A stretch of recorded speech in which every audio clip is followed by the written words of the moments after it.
This is Top Shop Podcast. Shop Podcast. Top Shop Podcast. Podcast for automotive service business owners by Paul Donahue. Hey, Top Shop Podcast listeners, I've been looking forward to this podcast. I met Carm Capriotto at the ASTA trade show this year, and we spent quite a bit of time together. He's a great individual, and I'm very privileged to have him on my little podcast. As you know, Carm has Remarkable Results Radio, remarkableresults.biz. If you don't know who Carm is and you're in the aftermarket industry, you should, because he does podcasts he is the podcaster. I have the professor on my podcast. So I'm the student giving the no pressure to the professor. No pressure. Yeah, I'm good. No pressure. Yeah. I better have more coffee. Yeah. That's what I'm doing. I'll send you one of my mugs. Be kind to me. I'll send you a mug. Well, what I'd like to talk about, Carm, is for the listeners who are really not familiar with you or have heard your name before, like I have. I had heard your name many times before I ever stepped foot into ASTA, which was the very first time that my company was a vendor at ASTA. But when I saw your name, there on the booth, I already knew what you did. Yeah. So your reputation precedes you, sir. Thank you, sir. There are probably some other people out there that may not have heard of you or have heard of you and don't know exactly what you do. So let's start from the beginning. Where were you born? No, just kidding. I know exactly right. That's the funny line. Yeah. Every time you interview somebody, tell me what you told me in Durham. How'd you get started in this niche? I started in this niche because I got out of the distribution aftermarket that I was in for like 40 plus years, lots of different jobs, family business, very entrepreneurial family. And when I got out, I started to think about, what do I do next? I really wasn't ready to retire. And I wanted to I'm a creative and I'm an ideas person. And so, having had some experience in radio back in my early days, in my 20s, when I was on Buffalo Radio, and I DJ'd a lot, and I've spoken and given seminars all the time. And one of the things that I thought I was really good at was facilitating a discussion. And I bumped into podcasting, contacted a gentleman who owned a shop in Pittsburgh, Dave Striegel, Elizabeth Automotive in Elizabeth, Pennsylvania. And I said, Dave, I remember meeting you a long time ago. You're writing in Motor Age, I believe, at the time. And I asked him, I said, I got this idea, this wild idea. I'm just birthing it. It's just in a petri dish. I says, I'd love to interview you on a podcast. What's that, Carm? And I explained. And then I said, listen, you're doing a lot of great things. You're building a training center. You're writing. You've got a great business. I've been inside of it. Come and tell these listeners, whoever they may be, hopefully it's service centers, entrepreneurs, CEOs, and technicians, and service advisors, and all the people that earn their living in this great industry, and tell them about your remarkable results. Oh, duh. Remarkable results. Tell them about your remarkable results. That's where it's remarkable. It's just, okay. And he goes, sure, I'll do that. And so it started. and then you have do you have the Rise in front of you? Did I send that to you? Yeah. Perfect. You gave me this ASTA. I would love to talk about that. If there was anything that after these 9.5 years of being in podcasting and having listened and learned and facilitated and felt passion about the direction of our industry, this is where the Rise came from, and in this language shift in the industry. So sure. When I look back, if someone said, hey, Carm, where did the Rise come from? The Rise of the Mechanical and Technology Specialist, this declaration that I wrote. It's not a white paper. I decided in the early days that I was going to call it a manifesto, and then I went way negative against the word manifesto. It means a lot, but it doesn't have good connotations in the real world. What a manifesto is, these crazy people that do bad things always leave behind a manifesto. And so I decided to call it a declaration, Paul. Okay. And it is, I'm in my 15th version of it because people like you and so many thousands of people that have got their hands on this. Carm, I love this. What about this? And it continues to evolve and expand. And the big break that I got when I spoke to Dave Johnson, the president of ASE, and he says, Carm, I absolutely love this. I'm the new president, 6 months with ASE. We've got so many great plans. Would you come and speak to our board of governors? So I did, and I took my keynote, which is on the rise, and I gave it to them. And it was so well accepted.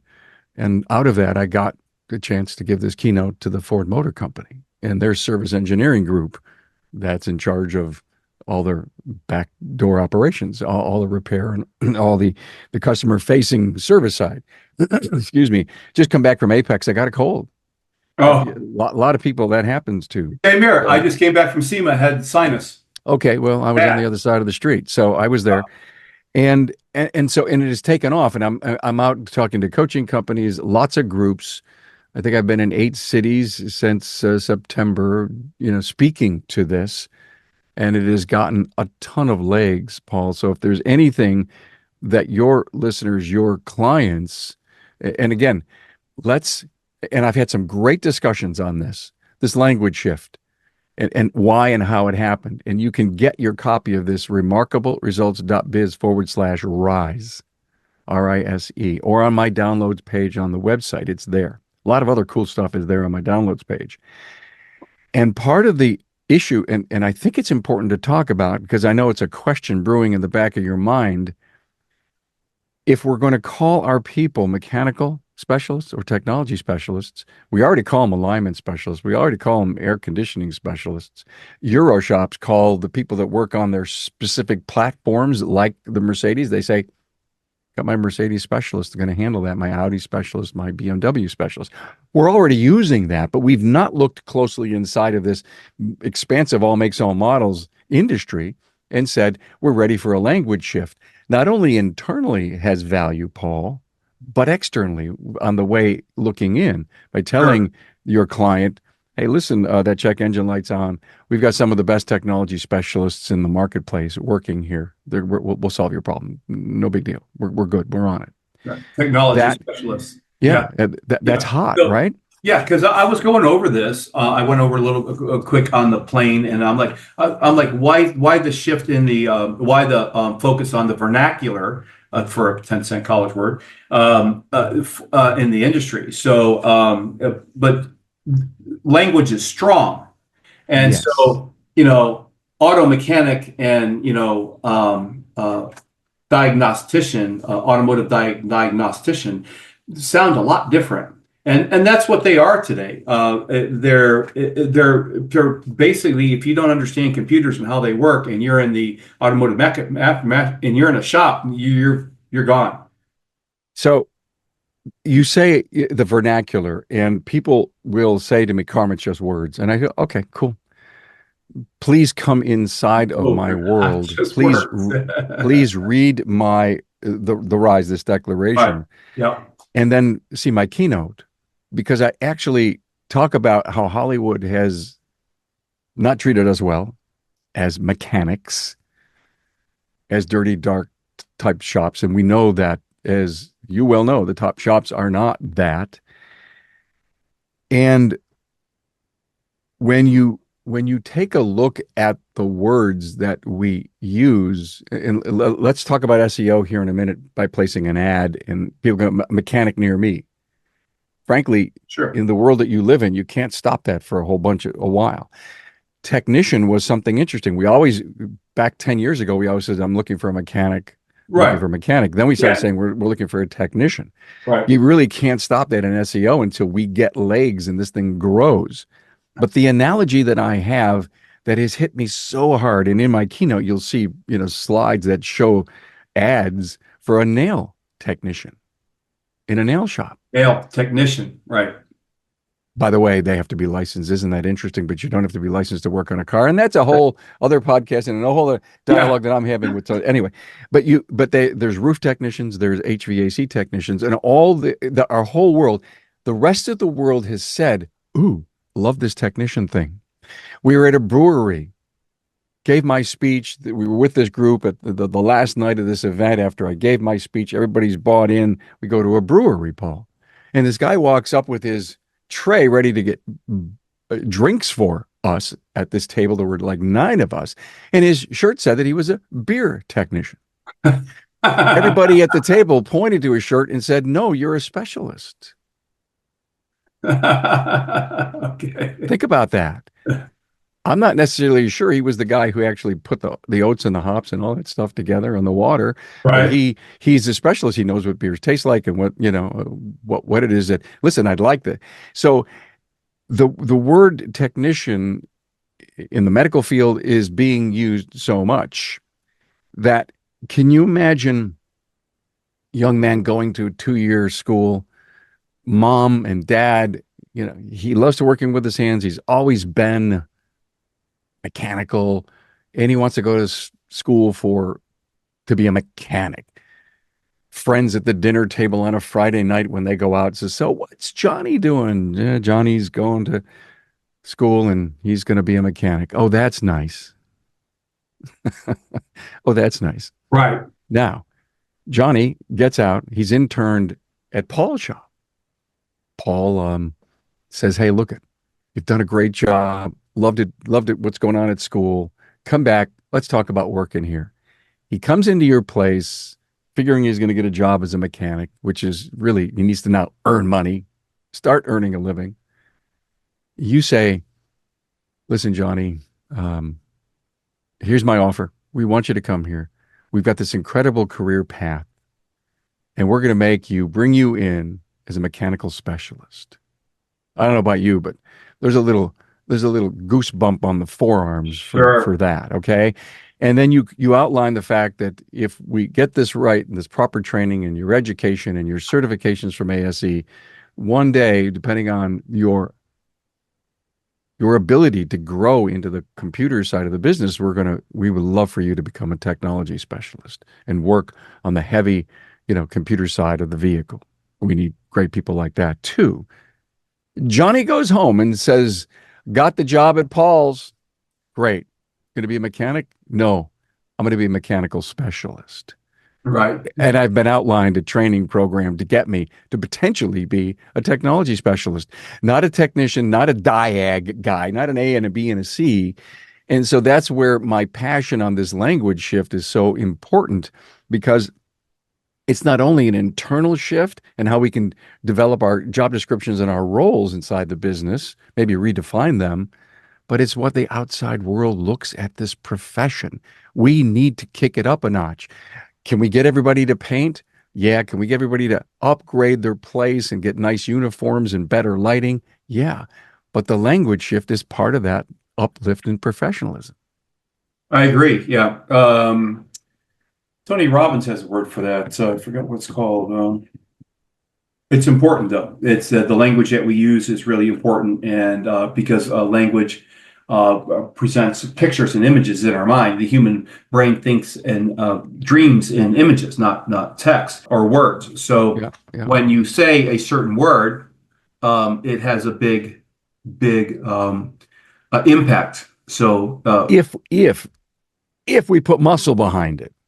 Right. So what's your suggestion on getting this out to more and more shop owners, so we quit using these old antiquated words like mechanic and start using a better vernacular, a better vocabulary for it? Because I was just at SEMA, and every single shop owner that was doing customization, and doing, what do they call it when they restoration, the restoration. Anytime I saw a restoration guy walk by, I would chat with them real quick, but I knew that they were not a potential customer for me, because I'd say, "Oh, do you do restoration?" "Yep." "You're booked 1 to 2 years out?" "Yep, I'm booked 3 years out." "Why? Can't get help." "Well, why can't get help?" "Well, one of the reasons you can't get help is because we were sold." The public was sold from the 1% that owned the majority of the stock, that you need to go to college and you need to get a degree so you can become an employee and work for us to support our stocks. So that's why there's no education at all about goals. There's no education at all about finances. There's no education at all about mortgages, nothing. They don't ever mention it in 20 years of schooling or 15 years of schooling. So now you've got master's degrees working at Walmart or whatever. Would you like to hear my opinion of that? Yeah, and we have technicians, master techs are making over $120 a year. Yeah, I know. So here's, please don't crucify me for this opinion, but as I've watched, and I went to college myself, and when I saw my son getting out of his 4 year and he in psychology. Oh, psychology. Okay. Yeah, and when we took a look at what his career opportunities were, there was only one way he was going to get to the next, and the next level was continuous education. So he could have maybe become a social worker for the government. I don't know exactly right. But Matt had to go and get at least 2 more years of schooling to be a counselor in school, which was his dream. Okay. And when I started to think about when I went to school, and it was a bunch of years ago, Paul. Yeah, me too. That 4 years of high school is now the 4 years of college. And I know I may incite a riot with some of your listeners, but then if you really wanted to get a good college education, you had to get a master's. Right. Okay. And so that way, and again, I continue to think it was a money grab because there was a whole lot more. I remember going to school and I learned an awful lot in college. It was very beneficial. Back then, very few people were going to masters. So to your point, you got to go out, you got to get super, super educated. But it was COVID that hit us upside the head on essential jobs. And our industry was essential. Welders were essential. Yep. So of recent, Paul, I've been going to the local CTE schools, career technical education schools that exist here in New York State. And they'll bring in young people from the high schools, bus them in, and they spend a half a day there, and then they go back to the high school. We've been touring them of recent in this independent shop group here that we have in Buffalo. About 25 shop owners will go out, and we've been touring, been to 3 of them. They're all a little different, but I'm so impressed with what's going on inside. It's not the kids that just can't learn. It's the kids who want to be hands-on, be it a carpenter, be it electrician, be it automotive, be it welding, be it cosmetology, be it health, be it animal, great programs. So here's the deal. I believe that we need to stop talking about the words skilled trades. It's another one of my word shifts, Paul. It should be essential skilled trades. Think of the parent or the school board, the educator, the principal, the counselor. Listen, I think you need to go to that CTE school because you show such promise, because we need essential workers like that.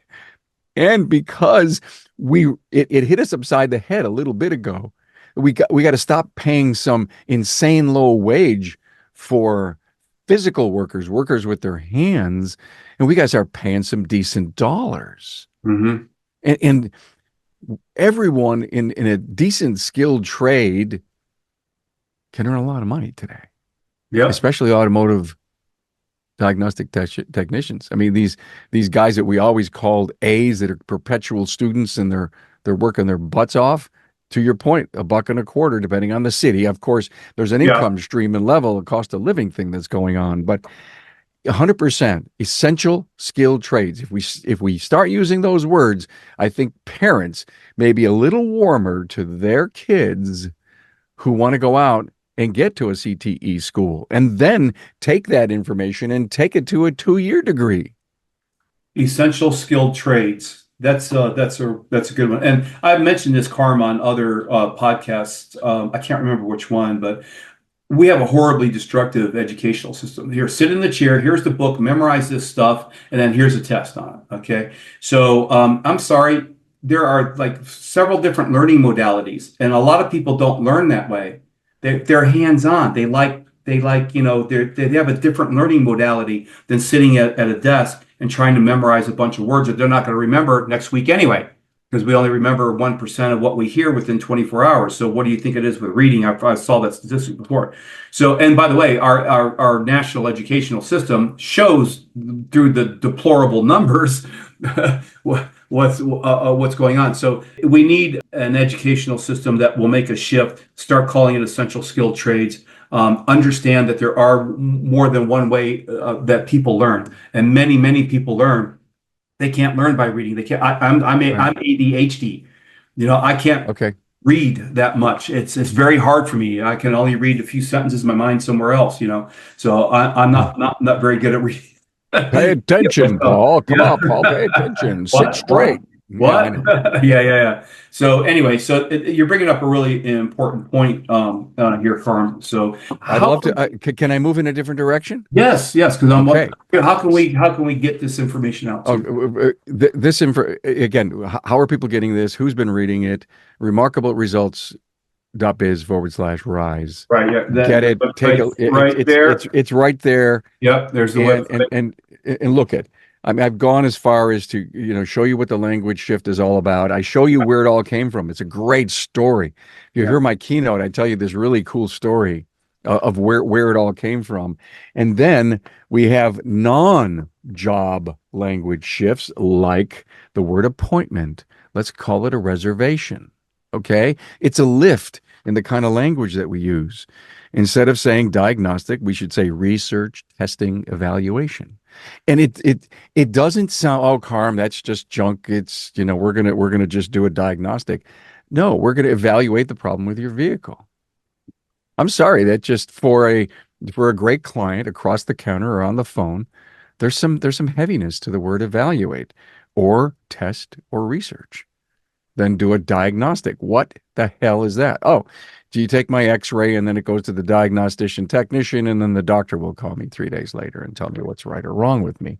Right. And so it may sound crazy. And then if you're changing this, here's some ideas of how to set up your ASE qualifications for those particular jobs.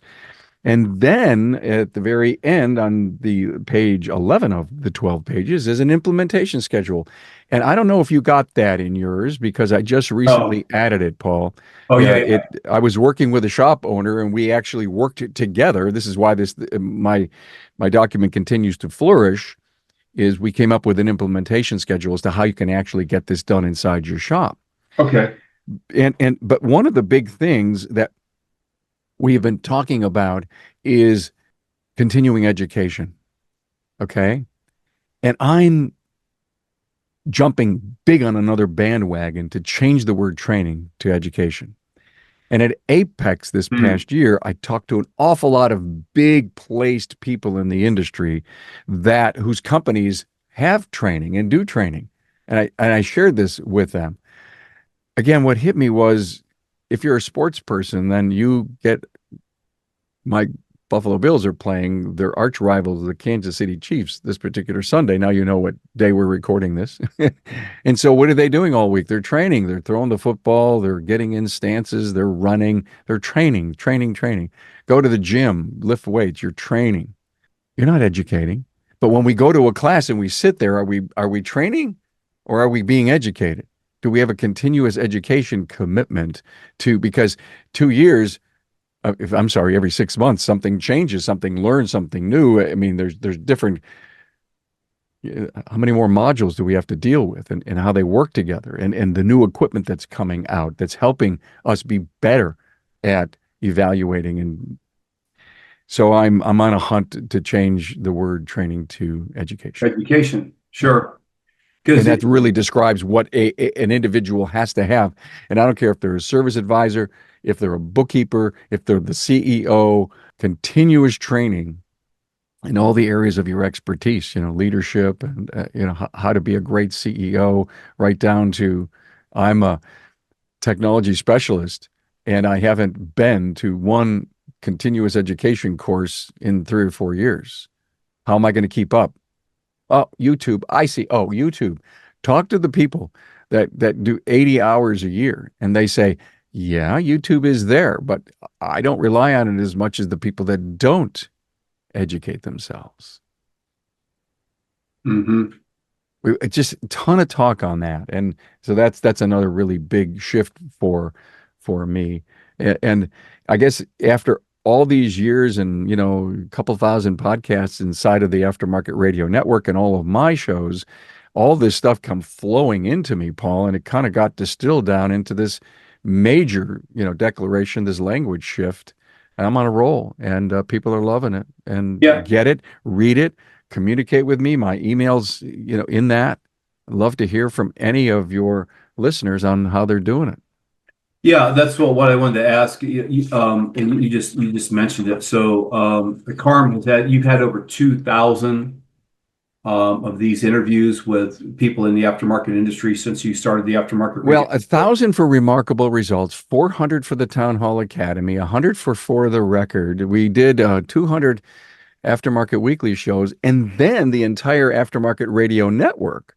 All of those 5 shows that is from Matt Fonslow and Hunt Demarest and Craig O'Neill and the Walkers and who am I missing? Chris Cotton. And they do a show each and every week inside the Aftermarket Radio Network. So you had those thousands of shows amongst them. We're up there, and so proud of the work that we do, and thank God for the listener and the people that are listening to learn something and to hopefully store it, implement it, change their lives. Yeah, that's what I just wanted to provide a context to the listener of where this came from.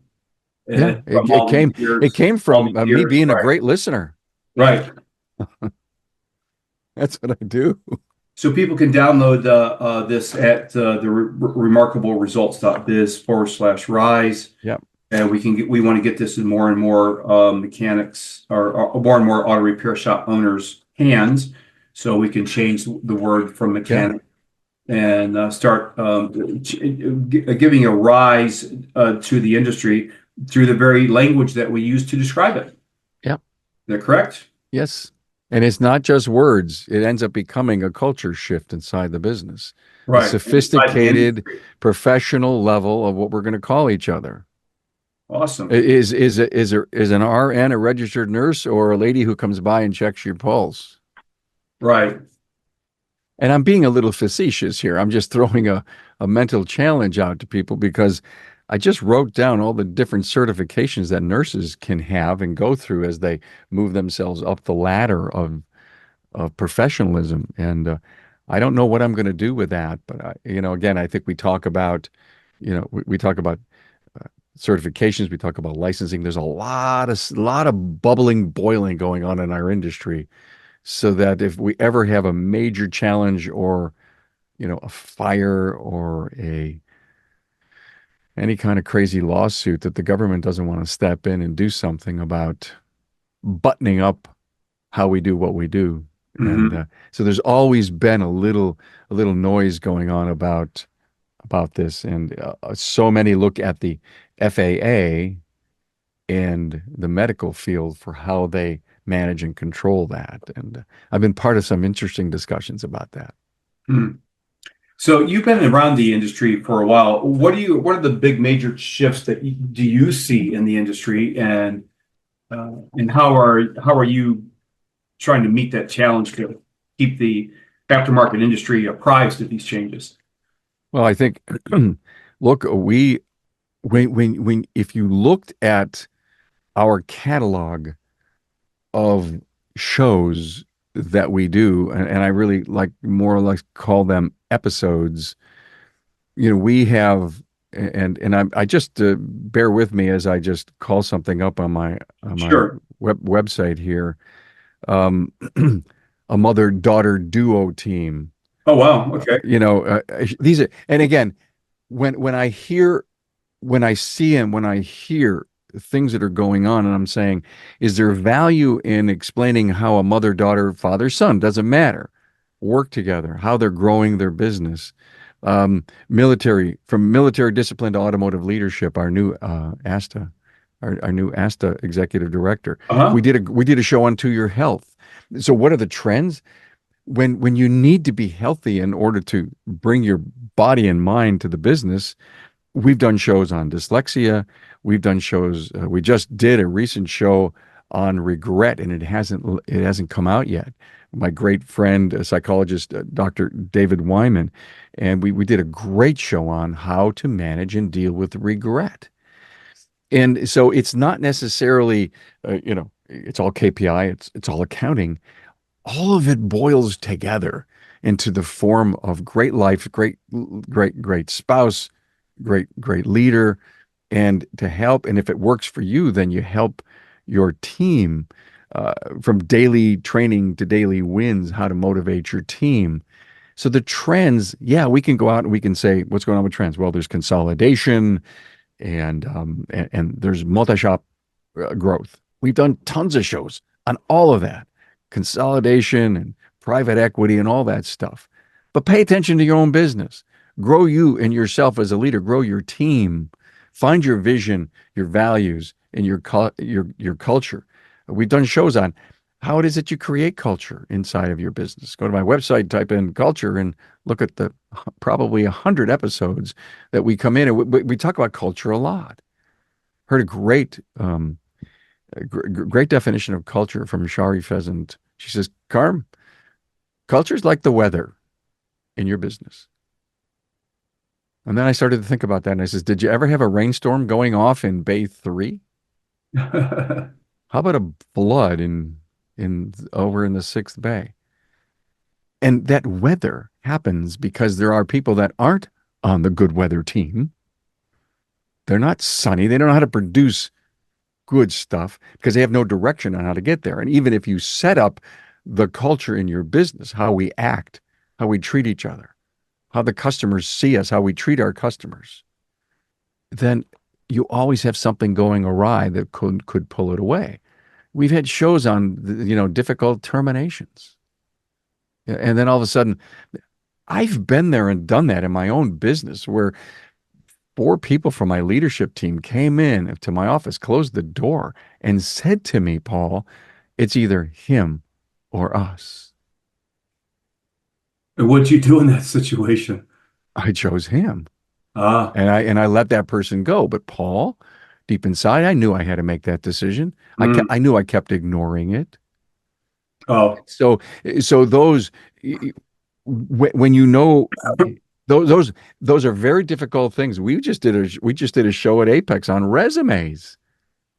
I mean, think about it. Here I am, a shop owner, having to read these and understand them, but here I am as a diagnostician, a technology mechanical specialist, writing a resume so that I could possibly get somewhere else in life, grow my income, grow my stature, grow someone who wants to give me more training.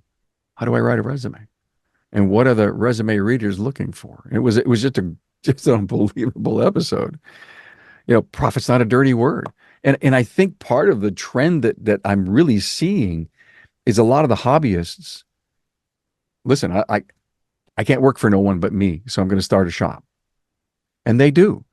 And they get good at it, fixing cars, but not knowing how to lead a business. right. Now there's more opportunity coming. You stumbled on a really great location, word of mouth. Bobby, he's really good and he's really cheap.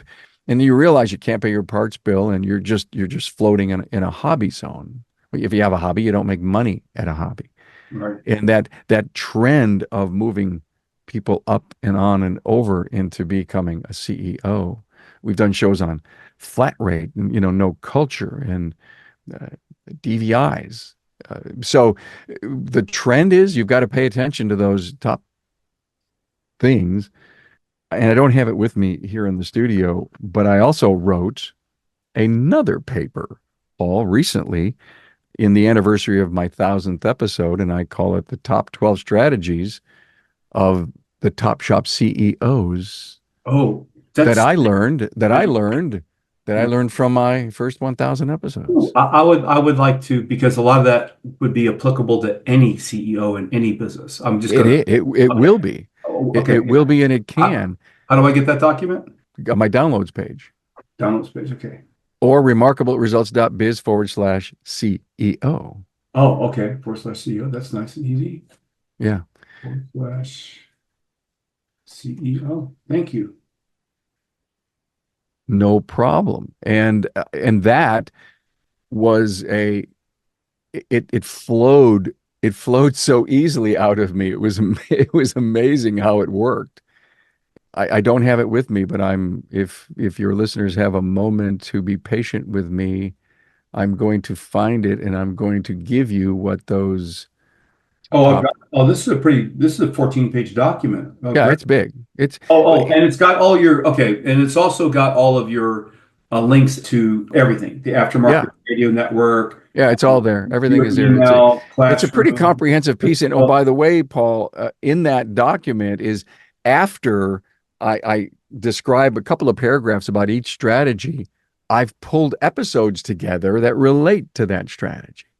So if you go down and you look at for example, and I'm just trying to find the example. I don't know. I don't have the right copy up here, but there's a link at the last sentence of every one of those strategies, and put your people first. These aren't in any particular order. Put your people first. Client experience is it. Culture and values rule. Profit means survival. Processes are ridiculously critical and they win wars. Personal development. Education is a sustainable competitive advantage. Have fun, communication skills, networking to expand your knowledge, run toward technology, and the critical language shift. And there's still more. At the last page, I says, hey, listen, those aren't the only ones. Here's 3 or 4 more that didn't make the cut, but they're critically important. And I just take some of the great education that we've received from our guests over these 9.5 years and all these episodes, and I kind of distill them into a couple of thinking zones for you. And to me, it's a great paper to say, these are all important. Maybe I should hire myself an expert consultant or a coach to help me with all this stuff. Because please, here's what hit me here's what hit me at Apex. This is profound. I got to do an episode on this. Your listeners have the first chance to hear what's going through my mind. I'm sitting with a group of recruiters. And I'm thinking, I'm saying, I'm going to go to a shop owner and I'm going to done with the studio. I'm going to walk out on the show floor. I'm going to go up to a shop owner and I'm going to say, who's your recruiter? What do you mean? Who helps you hire great top talent? They don't have Well, them. I do. I do. Well, wait a minute. Let me see. Are you shorthanded anybody? Actually, I am. What's that costing you every day? Are your clients happy because of that?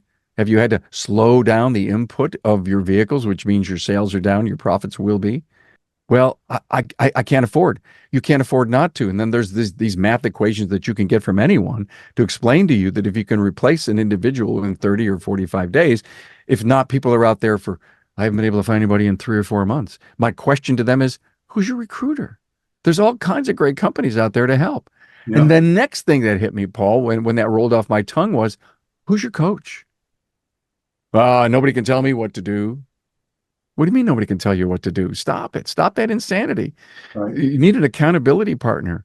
Look at the guys that have been stubborn for 15 years. I've had them on my show. I says, why did it take you 15 years to figure you had to hire a coach? Because I'm a micromanager. I always thought no one can tell me what to do.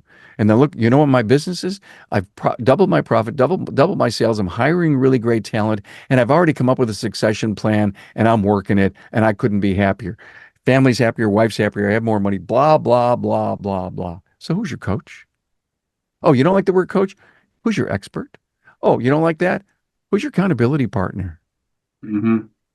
So that was my next question. You're already answering it. What advice would you've interviewed thousands of auto repair shop owners, successful ones. You've heard from them. You've been for over years.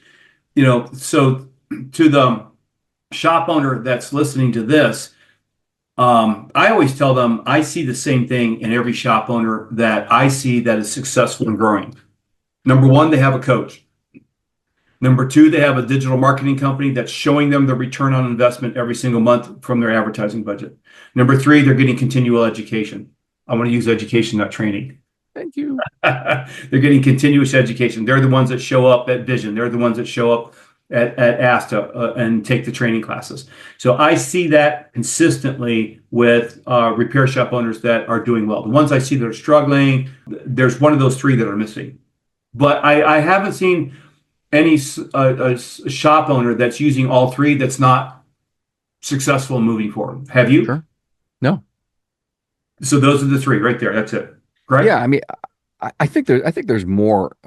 You can we can sit here and argue. I know. That you may want to have a top five, because I know it's awfully tough to define success in three particular areas. I just see three things that coaching, digital marketing, and education. Sure, I get that, but I got to put finance in there, finance management. I think it's got to be in there. I don't think you could ignore the numbers. Well, that's why I throw coaching in there, because the coach is going to obviously go. Okay, yeah, fine, but I'm out there saying it's one of my questions when I ask repair shop owners. Look, no shop is going to make it without handling finances. What kind of advice can you give to the shop owner about how you handle your finances? And keep in mind, I'm only interviewing auto repair shop owners that have been in business over 10 years, because only 4% make it that far. So I get some interesting answers, but you are correct. It's a very, very important part of sometimes we overdo things, and so there's always that rule of three, and it's not a bad idea to just keep it simple. Right. So, okay. So, for those of you, I'm just going to read it right off of his bio sheet here. For those of you, Remarkable Results Radio podcast can be heard on Spotify, Apple, or wherever you listen to podcasts, and on the Aftermarket Radio Network, which includes incredible hosts who aim to advance the automotive service aftermarket. So I am redoing my website, and I will provide you a link to, under resources, I want to provide a link to your. Oh, thank you. So should I do ARN or RRR? Remarkable Results, or I'm on ARN, so just put ARN up there. Yeah, that'd be great. Or would it just be remarkable results.biz? Just link to that. You can get to anywhere from either page. So remarkable results.biz, they can get everything that they need. They can get to ARN from there. Okay, yeah, absolutely. Right. So and you gave me just a good idea where I can get a list of podcast guests to invite.